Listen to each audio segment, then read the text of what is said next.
আসসালামু আলাইকুম, আশা করি আপনারা সবাই ভালো আছেন। সবাইকে আবারও স্বাগত জানাচ্ছি আমার ধারাবাহিক ভিডিও টিউটোরিয়ালে। তো আজকের ক্লাসে আমি আপনাদের অন পেজ এসইওর যে বাকি অংশটুকু বাকি ছিল, মানে প্র্যাকটিক্যাল অংশ, সেটা দেখাবো এবং আজকে রিডেবিলিটি সম্পর্কে আপনাদের দেখাবো। গত ক্লাসে আমি যে এসইও অ্যানালাইসিস ঠিক করে দেখিয়েছিলাম আপনাদের। তো আজকে রিডেবিলিটি আমি দেখাবো। আপনি যদি আগের ভিডিওগুলো না দেখে থাকেন তাহলে আমার চ্যানেলে গিয়ে আগের ভিডিওগুলো অবশ্যই দেখে আসবেন। এবং আপনি যদি একই সাথে লিড জেনারেশন, ডিজিটাল মার্কেটিং বা সোশ্যাল মিডিয়া মার্কেটিং শিখতে চান, আমার চ্যানেলের ভিডিওগুলো দেখে বা প্লে লিস্ট দেখে শিখতে পারেন। তো শুরু করব মূল আলোচনা। তার আগে যদি আপনি আমার চ্যানেলে নতুন হয়ে থাকেন তাহলে আমার চ্যানেলটি সাবস্ক্রাইব করতে ভুলবেন না, আর যদি অলরেডি সাবস্ক্রাইব করে থাকেন তাহলে আপনাকে অসংখ্য ধন্যবাদ। তো এখন আজকে আমি রিডেবিলিটি আপনাদের দেখাবো। তো দেখেন, আমরা গত ক্লাসগুলোতে এসইও অ্যানালাইসিস এটা করেছি, এখন রিডেবিলিটি। তো রিডেবিলিটিতে কিছু বিষয় আছে। দেখেন এখানে প্রবলেমস 5 এবং গুড রেজাল্টস 2, দেখেন প্রবলেমস 5 দেখাচ্ছে এবং গুড রেজাল্টস 2। তো গুড রেজাল্টস দুটো কি, সেটা হচ্ছে যে প্যারাগ্রাফ লেন্থ, মানে ইয়োস্ট বলে দিচ্ছে যে এই প্রবলেম এবং এটা ঠিক আছে। হ্যাঁ, তো প্যারাগ্রাফ লেন্থ হচ্ছে none of the paragraphs are too long, great job. মানে এইখানে যে প্যারাগ্রাফগুলো আছে, যে প্যারাগুলো আছে সব মানে কোনোটাই খুব বেশি বড় না, এগুলো ঠিক আছে, এই জন্য এটা গুড জব।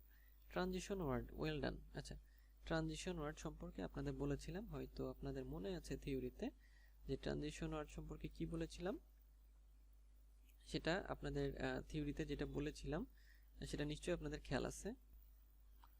ট্রানজিশন সম্পর্কে বলেছিলাম যে ট্রানজিশন ওয়ার্ডে ব্যালেন্স করতে হবে, যেমন বাট, বিকজ ইত্যাদি শব্দগুলো দিয়ে লেখাগুলো সাজাতে হবে। এই যে এই ব্যালেন্স ট্রানজিশন ওয়ার্ড এটা।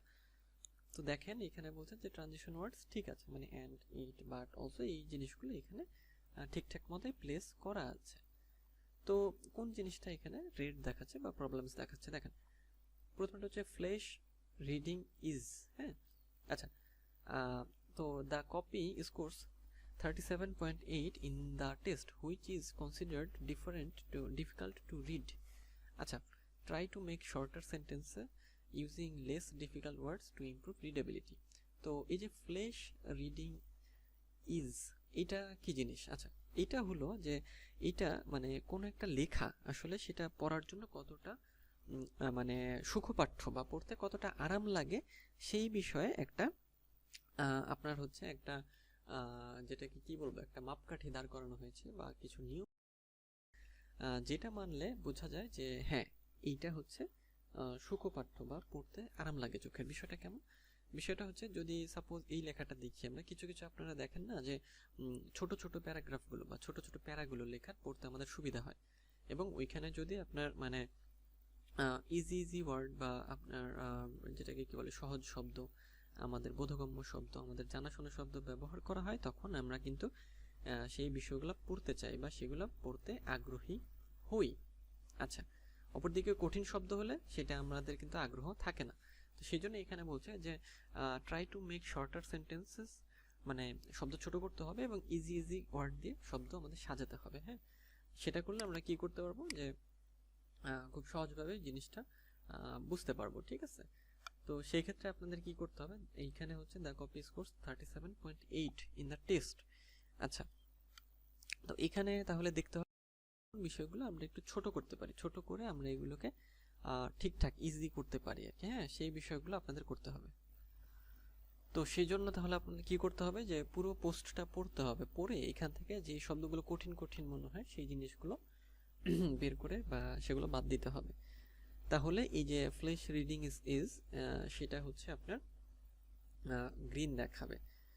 আচ্ছা, তো নেক্সট বিষয় যেটা যে প্যাসিভ ভয়েস। আচ্ছা, তো প্যাসিভ ভয়েস এখানে বলা হচ্ছে 16.7% of the sentence contain passive voice which is more than the recommended maximum of 10%, try use their active counter parts. আচ্ছা, তাহলে মানে অ্যাক্টিভ ভয়েসকে অ্যাক্টিভ ভয়েসকে এখানে ব্যবহার করতে বলছে, নট প্যাসিভ ভয়েস। হ্যাঁ, তো থিওরিতে এটাও বলেছিলাম যে অ্যাক্টিভ ভয়েসের ব্যবহার করতে হবে, প্যাসিভ ভয়েসের ব্যবহার কম করতে হবে। তো এটা কোথায় কোথায় করা হয়েছে সেটা যদি জানতে চান, সেটার জন্য এই যে এখানে একটা চোখের মতো চিহ্ন দেখছেন, এখানে যদি ক্লিক করেন রেজাল্ট ইন দ্য টেক্সট, এটাই ক্লিক করলে তারপর উপর দিকে যাবেন, এই যে এই জায়গাগুলো ইউজড বলছে যে ঠিকঠাক করতে, হ্যাঁ সেই জায়গাগুলো আপনার মানে কি বলে অ্যাক্টিভ ভয়েস করতে বলছে, প্যাসিভ ভয়েস সে এখানে বেশি পাচ্ছে। তো এই জায়গাগুলো কি করতে হবে আপনাদের হচ্ছে প্যাসিভ করে দিতে হবে আর কি। আচ্ছা এটা হলো ভয়েসের বিষয়টা। এরপরে আছে কনজিকিউটিভ সেন্টেন্স। আচ্ছা কনজিকিউটিভ সেন্টেন্স সম্পর্কে বলেছিলাম যে একই শব্দ বারবার মানে 3বার আর কি পরপর 3টা সেন্টেন্স একই ওয়ার্ড দিয়ে শুরু না করা, এই যে এই বিষয়টা এখানে বলছে যেটা বলেছিলাম। তো এইখানে কনজিকিউটিভ সেন্টেন্সের ক্ষেত্রে যদি আপনার এটাতে ক্লিক করি যে আমরা দেখি কোথায় কোথায় এই কনজিকিউটিভ সেন্টেন্সগুলো রয়েছে। আচ্ছা দেখেন ইউজড এখানে এই যে প্যারাগ্রাফটা এর মধ্যে আর কি দেখেছে যে পরপর 3টা জিনিস একই বিষয় দিয়ে শুরু হয়েছে, যে this ads charge you free every, this ads can be extremely, আচ্ছা তারপরে হচ্ছে আপনার দিস অ্যাডস, তো এইখানে একটু একটু আপনার চেঞ্জ করে দিতে হবে, হয়তো দিস অ্যাডস ফেলে দিলেন, হ্যাঁ অথবা একটা কিছু বাদ দিয়ে দিতে হবে, এইভাবে এই কাজটা করতে হবে। আচ্ছা তো রিডেবিলিটির ক্ষেত্রে এই বিষয়গুলো আপনাদের আমি ব্যাখ্যা করে দিচ্ছি, থিওরিতেও ছিল যেটা। আচ্ছা তো দেখেন তারপরে যেটা আছে সেটা হচ্ছে যে sub heading distribution, 2 sections of your text are longer than 300 words and are not separated by any subheading. Add subheading to improve readability. তো এটা যদি দেখতে চান এখানে ক্লিক করবেন, তারপরে সাবহেডিং সম্পর্কে যেটা বলছে এই যে এই জায়গাগুলো কিছু সাবহেডিং অ্যাড করতে বলছে, হ্যাঁ দেখেন। আচ্ছা তো কি করতে হবে যে এটা আবার বন্ধ করে দিই। আচ্ছা সাবহেডিং এর ক্ষেত্রে যে add subheading to improve readability, মানে বিষয়টা হলো এরকম যে দেখেন সাবহেডিং দিয়ে লেখাগুলো পড়তে আমাদের সুবিধা হয়, তো এটা আসলে একটু সময়সাধ্য কাজ, যদি এখন বসি মানে দেখে আপনাদের ভিডিও অনেক বড় হয়ে যাবে, মানে দেখাতে হবে যে এটা আসলে এসইও এই জন্যই করতে সময় লাগে আসলে, যে সাবহেডিংগুলো কোথায় বসাতে হবে বা কি করতে হবে, মানে আপনাকে তো পুরো এই পোস্টটা পড়তে হবে, পড়ে তারপরে এই বিষয়গুলো হচ্ছে মানে কি বলবো মানে রেডি করতে হবে বা সাব হেডিং রেডি করতে হবে। আচ্ছা তারপর আছে সেন্টেন্স লেন্থ। সেন্টেন্স লেন্থ হলো 57.4% of the sentence contain more than 20 words which is more than the recommended maximum of 25%. Try shorten the sentence. আচ্ছা সেন্টেন্স লেন্থকে ছোট করতে বলছে। এখন দেখেন ছোট করতে বলার কারণ হচ্ছে এগুলো আসলে পড়তে মানে যদি সেন্টেন্স বড় হয় মানে কষ্ট হয় আমাদের, মানে অডিয়েন্সের বা ওয়েবসাইট ভিজিটরদের পড়তে সমস্যা হয়, এই জন্যই ছোট করতে বলছে। যেমন দেখেন এই যে এগুলোই যে এত বড় বড় আর কি করে ফেলেছে, ইউজড ধরছে বলছে যেগুলো বেশি বড় হয়ে গেছে এগুলো পড়তে প্রবলেম হচ্ছে, সেই জন্য এগুলো ছোট করতে বলছে। তো এই জন্য এগুলো ছোট করতে হবে।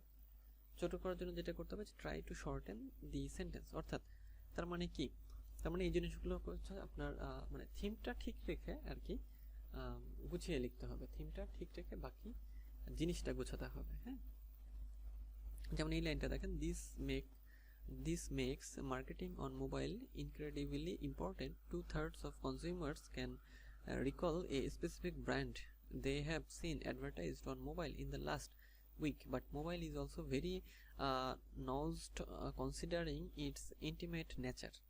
দেখেন কত বড় একটা লাইন, তো এই লাইনটাকে হচ্ছে ছোট করার কথাই ইউজড এখানে বলছে, তো সেই জন্য এটার মিনিংটা ঠিক রেখে বাকি জিনিসটা বাদ দিতে হবে।